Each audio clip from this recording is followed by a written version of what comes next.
한국계 미국인 정의삭 감독의 영화 미나리가 연일 화제를 모으고 있습니다. 작품상을 포함해 오스카 6개 부문 후보에 이름을 올린 가운데 세계 영화인뿐 아니라 한국 기독교인들에게도 주목받고 있는데요. 그 이유와 크리스천의 관전 포인트를 영화평론가 고신대학교 강진구 교수가 전합니다. 여러분 안녕하십니까? 고신대학교 강진구 교수입니다. 지난해 봉준호 감독의 기생충이 아카데미 사관왕에 오르며 세계적인 화제가 된 데 이어서 금년엔 재미교포 정의석 감독 영화 미나리가 세계 영화인들의 주목을 받고 있습니다. 지금까지 골든글로브 외고 영화상을 비롯해서 세계 유수 영화제에서 상을 받으며 한국 영화의 위성을 크게 높여놓았습니다. 사실 영화 미나리의 국적을 따지자면 미국 영화지요. 제작사는 할리우드 스타 브래드 피트가 설립한 플랜 B 엔터테인먼트고요. 감독은 또 미국 시민권자이니까요.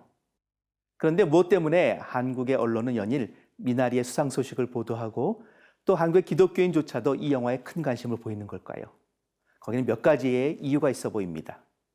첫째는 명작들이 가진 특징을 알 수 있는 특수성과 보편성의 조화가 돋보이기 때문입니다. 영화 미나리는 농장을 일구며 성공을 꿈꾸는 한국 이민자 가정이 미국 아칸소주의 농촌에 정착하는 과정을 그리고 있습니다.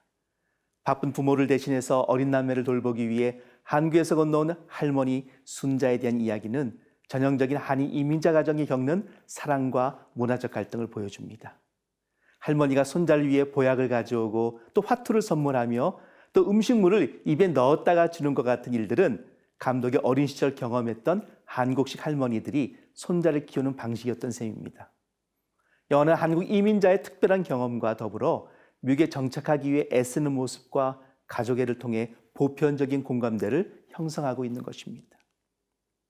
둘째, 한인 이민자 가정과 기독교 신앙 사이의 밀착된 관계를 보여주고 있기 때문입니다.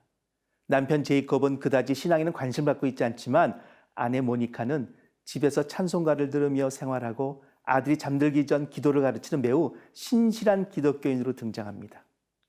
이 영화의 가장 흥미로운 인물은 주인공 가정의 농사일을 도와주는 미국인 폴입니다. 그는 제이콥을 처음 만났을 때 그의 땅을 축복하는 기도를 하고 방언을 하기도 하고 할머니가 뇌졸중을 쓰러진 이후에는 제이콥의 집에서 마귀를 쫓아내는 의식을 행하기도 합니다.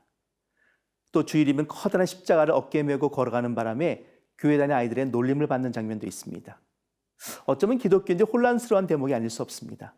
그러나 영화는 세련된 교회에서 생활하는 신앙과 어떻게 보면 거칠고 야성적인 신앙의 면모를 비교하거나 옳고 그름을 판단하지 않습니다. 이 부분에 대한 해석의 초점은 이민자 기독교인들이 겪는 신앙생활의 현실을 이해하고 불안한 마음을 신앙에 의지하며 살아가는 이런 이민자의 삶에 맞추고 있습니다.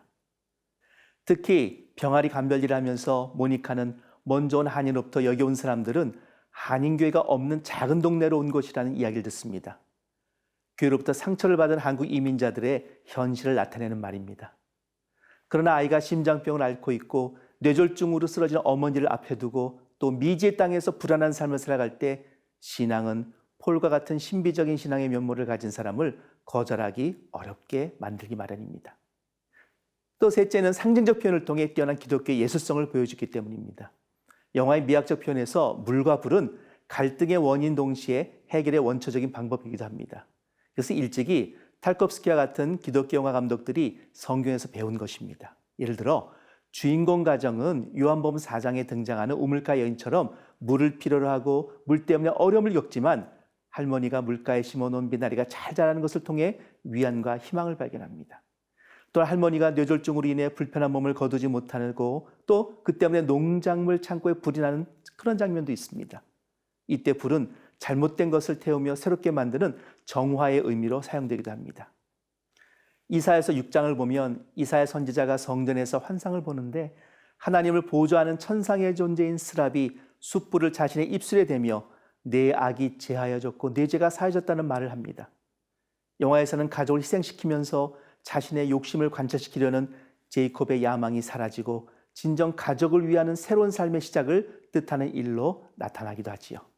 그러나 할머니가 미국 땅에 심은 미나리야말로 한국인의 끈질긴 생명력을 상징하며 영화 전체를 끌고 가는 상징이 아닐 수 없습니다. 할머니는 손자에게 이렇게 말합니다.